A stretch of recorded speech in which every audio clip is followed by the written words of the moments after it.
Welcome to the stage, Etienne! Welcome to the ethnic section of tonight's show, guys. I can see we're all thrilled about that. Yeah? Is there not a one in, one out policy in this room now? It's really nice to be here.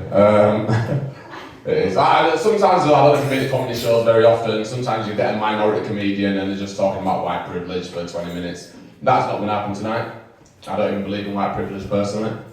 But for example, Katie, how much are your tickets in here tonight roughly? About £10? They are exactly. £10? I got in here for free. Paying 1-0. We're off to a great start. I'm also used to performing to this sort of crowd as well. I live in the north, I do comedy shows all the time. 99% crowd. 99% of the time, sorry, the crowd is 100% white, and I'm fine with that. I did a gig a week before Christmas in Stockton-on-Tees. I don't know if you've heard of it. And it was a gig in this working men's club. And I swear to God, I walked through the front door and it felt like the music stopped playing. And I'm like, oh God, here we go again, right? So I walked up to the bar to get myself a drink. The woman behind the bar just goes like this, she goes, I think this must be one of the comedians. And I started laughing and I went, I wonder what gave that away, love. She goes, your face is on the poster, dickhead. 1-1. My name's Lewis. I've started a brand new job recently. On the first day of the job, they give me the nickname Black Lewis. I work with Tom, clearly, give it. I'll be honest with you, as well, I'm not really bothered about stuff like that. I'm not overly sensitive, like, that stuff doesn't bother me. But after 2 days of working there, I realised I was the only Lewis. I'm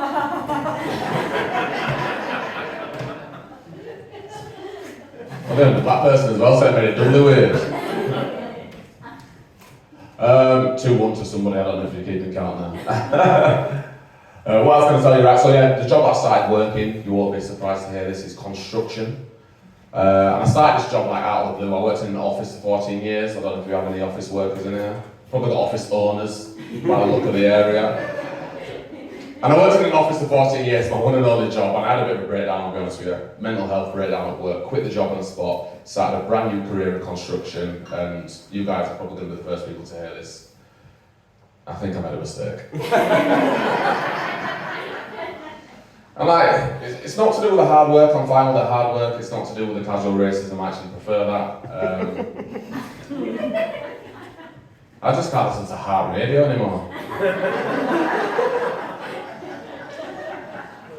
So I've got to listen to Alanis Morissette one more time, I'm going to fucking kill myself.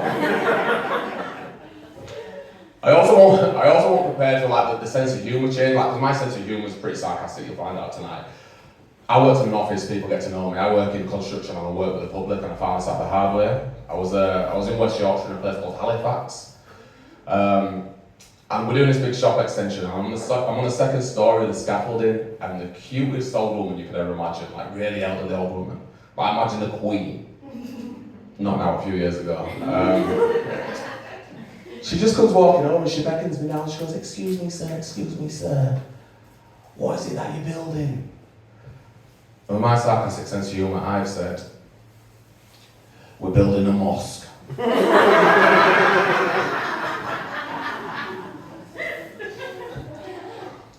I think she voted reform there and then. I'm pretty sure it kick-started the riots last summer. But what were the riots like around here? Were you smashing up Waitrose or something? Like you said, did you steal anything from Greg's? No? A couple of sausage rolls. I'll be honest with you, like the other day when it felt like the whole country was on fire because of these riots, I didn't even realise what was going on. Like I spent the whole day in bed, didn't understand what was going on. And I only realised it got out of hand because I've got family in Europe. And one of them called me, they're like, Lewis, I've seen these far-right nationalists, they're out for blood, promise me that you're safe. I said, the far-right aren't gonna fucking touch me. He said, Lewis, this isn't the time to think you're this big hard man. I said, no, you've got me misunderstood. I live in Bradford. I've never been so fucking safe.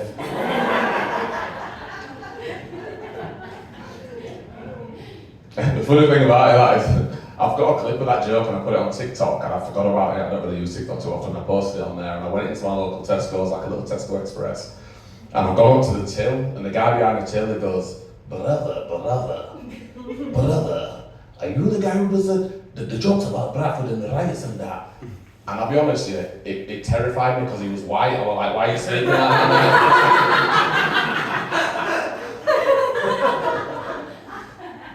And I was like, yeah, that probably is me, yeah, that probably is. And he went, brother, they're fucking sick. And I was like, I'll be honest with you, I was like torn emotionally because on one hand, I've been doing comedy for 3 years and that was the first time I've been recognised in public and I was like, oh wow, that's a really heartwarming moment. And then on the flip side, it felt surreal because I was shoplifting wine gums. And I've left the shop and I sat in my car and I thought, hang on a minute, how's this guy who I've never seen in my life, I don't know him from anywhere, how's he seen this video of me? And I've opened TikTok for the first time in 2 months, and for some reason this one video about the riots being from Bradford's blown up. 100,000 views, hundreds of comments, and I'm like, what the hell's going on? And I've opened it, and half the comments are people going, brother. And the other half of the comments are like, you know, the anonymous profiles you can all imagine, you know, like, there's no face, it's just like a picture of a bulldog biting a rubber dinghy. So there's a few of these in it tonight. And the comments are just a cesspit back and forth arguing. And normally I get involved, I try to stick up for Bradford, you know what I mean, because I'm pretty proud about it, like I want to defend it. And I thought, fuck it, leave it, don't get involved, let it do what it's going to do. And I was just about to log out, and then one comment jumped out and caught my attention, and it just said, Bradford has fallen. Which sounds like the shittest Gerard Butler film out of the three, doesn't it, if we're being honest? Yeah, it is hard to defend Bradford. Put it this way, the knife crime has got that bad in Bradford recently. We've just been awarded 1 Michelin Ninja Star. Cheers, Tom. That might be the best joke you heard tonight. As you're probably all aware, very multicultural area. Nothing like this. Sorry, sir. I don't think there's any bigger example of diversity than in my friendship group, because in my friendship group we've got every shade you could ever imagine, it's mental. And the interesting thing is, like, we all play for the same football team. So at the start of the season, I don't know if you play football, you've got to line up to take a team photograph. Our team looks like an advert for the Commonwealth Games. And the thing is, we're all really self-aware people who realise how stupid we look. So now when it comes to line up to take that team photograph, as a bit of a personal and inside joke, we've started to line up in shade order. Which is, it's funny in itself, isn't it? But like, it's also very handy. If you ever find yourself in the middle of B&Q and they've run out of colour charts, you can open our picture and be like, I'll take 2 tins of this Sri Lankan on the end, please. A little bit more about myself. I turned 34 recently. I had my birthday ruined twice. One by Katie. Sorry. I put like on Facebook, I put I'm 34 and Katie said, oh my god, I thought we were the same age. Katie, how old are you? 42. I mean, I am the same black dot crap, but maybe my inner milk is aging like that. The second reason why my birthday got ruined, sort of thing, because I had a really good night in Manchester actually. And at the end of the night, the lads surprised me and took me to a strip club. And I'll be honest with you, I hate strip clubs. Do we have any fans of strip clubs in here? You say, you ever been to a strip club? Bit old for it. I mean, all money's money, mate, they'll still take you. I don't honestly, I understand there's a lot of men with wives here tonight, like, he's like, gorgeous women covered in oil. Who would dare? Now, the thing is, the reason why I hate strip clubs is I just don't understand who's actually going in there to pay money for that, do you know what I mean? Like, for me, being horny and going to the strip club is like being hungry and paying for a tour of McDonald's. Where at the end of the tour, they take you in a little room, they sit you down on a seat, they bring a Big Mac out, they run it underneath your lips, and when the song finishes, you've got to leave. Doesn't make any sense. All the time. In this next bit, I'm going to talk about being working class.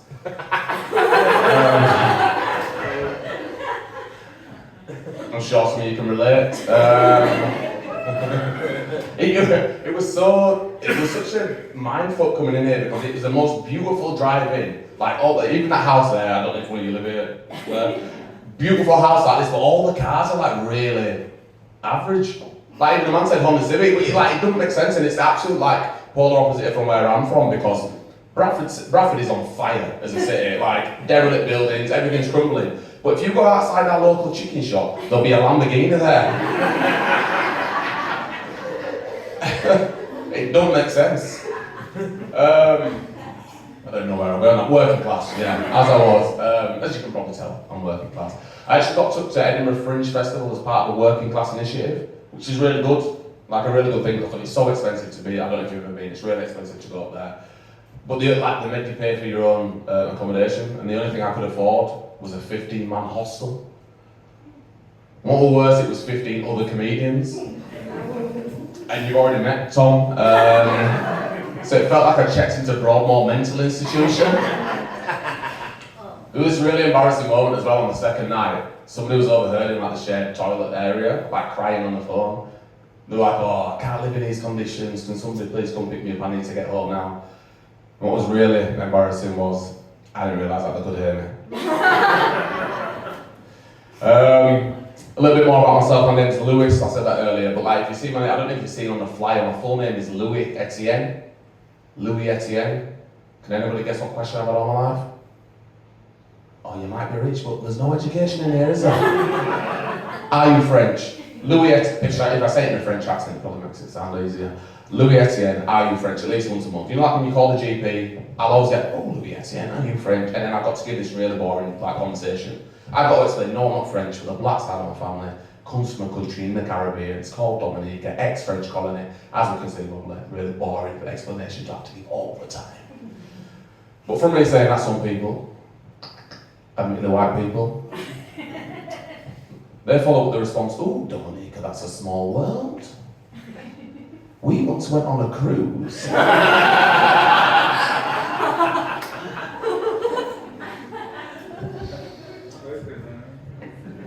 To the Dominican Republic.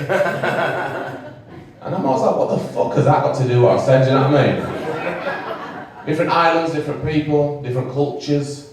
You, sir, Mr. Strip Club Man, what's your name? Lee? Of course it is. That's like I'm speaking to Lee and I'm like, Lee, where do you come from originally? And our friend Lee's like, I come from the Isle of Wight. That would be like me going, Lee, oh, the Isle of Wight, that's a small world. We once went on a cruise to the Isle of Man.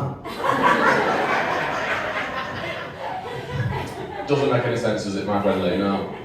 No, so nowadays when somebody comes up to me and they're like, Lewis, where does the French Guinean come from? I just tell them slavery. Conversation done. Somebody came up to me actually recently, out of the blue, somebody came up to me and accused me of being a cinephile, which thankfully doesn't mean what I thought he did. Apparently a cinephile is just somebody who's obsessed with films. Like at the end of the day, long day at work, go home and watch a movie. Do we have any cinephiles in here tonight? Yeah, that was a trick, it does mean you're a nonce. Tom said he won't call you, but I fucking will. There's always one who falls for it. Always one. I'm only joking, man. What's your name? Lorraine? Of course it is.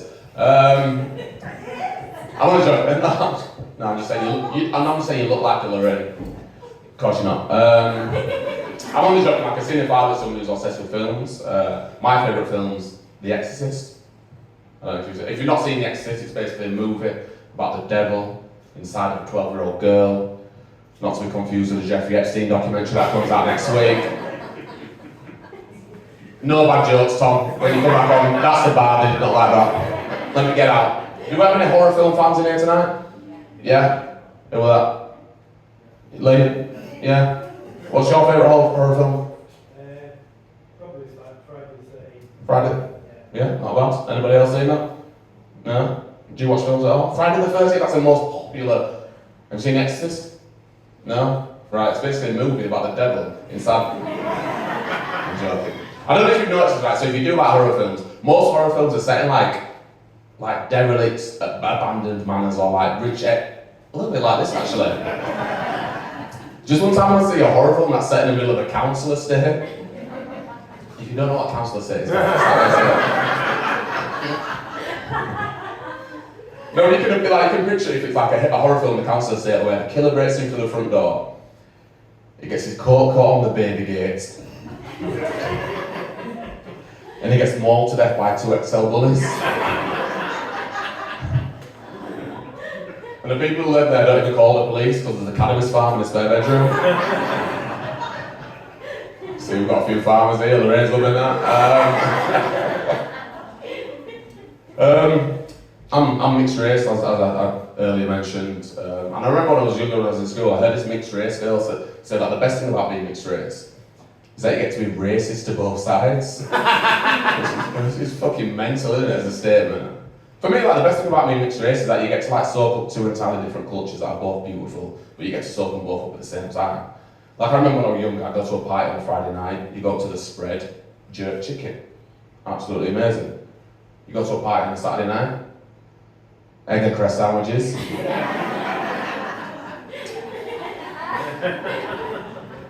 One month you're into Dr. Dre, the next month Doc Martens. The other great thing about being mixed race is that you get to sit down with both grandparents. You know, like grandparents on either side and really look into your family history.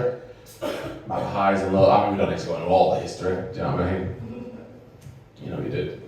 I've got this thing nowadays, if I ever get speaking to a white lass, right, and they invite her around to watch a movie, I get to come round and put a Slayer film on. You know, just a guilt trip, really. I mean, you're laughing, but it works, man.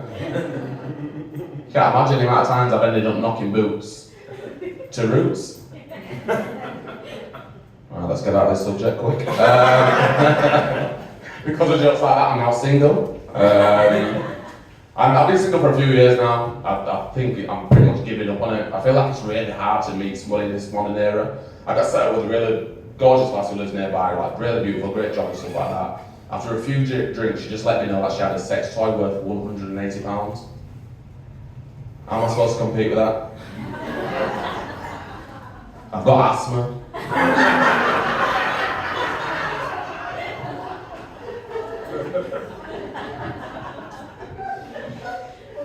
It's tough. This has been an experience. This is going to be a nice drive back out of here, isn't it? No, this has been really good. I'll finish on a story. If you've enjoyed this, I'm on Instagram, social media, TikTok, all that stuff. Louis Etienne, if you can't remember how to spell it, just think French, slavery, just don't say it out loud. And I'll finish on this story, right? So I've been single for a few years, right? Me and my ex, my kids' mum, we split up. She bought her own house, I bought my own house. For context, I bought my house in a white neighbourhood. Because I'm doing well for myself now. Within a week of moving in, completely true story, my next door neighbour put a Union Jack flag in his back garden. Right, Lee? Could have been anyone, sorry. It's like completely genuine story, but within a week of moving in, Union Jack flag. As you can all imagine, as you could imagine, mate, do you know what I mean? Fuming. Have you had it? Have you? Fucking hell. Wherever you go, mate. Alright, so as you can imagine, I was ready to go around and punch this guy's head in, as you can all imagine, fuming. Just by chance, before I went round, went on Facebook, Queen's Jubilee. I'm a comedian, I saw the mistake, I thought I nearly did jail time over this misunderstanding, right? Now this misunderstanding happened 2.5 years ago. Jubilee's over now. As a matter of fact, the fucking Queen's now over. And this man's Union Jack flag is still flying. I just thought, why have I got to look at this every single day out my back window? And I thought, you want to play games? Let's play fucking games. So I went into my loft and I got a Dominica flag out. I thought, I'll fucking show you, right? So I come into the back garden, right? You got to imagine, so he's got a stake in the ground, Union Jack flag there. I put a stake in the ground right here, Dominica flag, and I waited, I kid you not, 30 seconds. And I just heard the back door open, I heard these muffled feet run over, head over the fence, and he goes, what the fuck do you think you're doing? I said, listen mate, you want to put up a flag? I'm going to put up a flag. He goes, you call this a flag? I don't even know what country it is. I said, this is Dominica. And he went, ooh, that's a small world. Thank you very much, you've been amazing.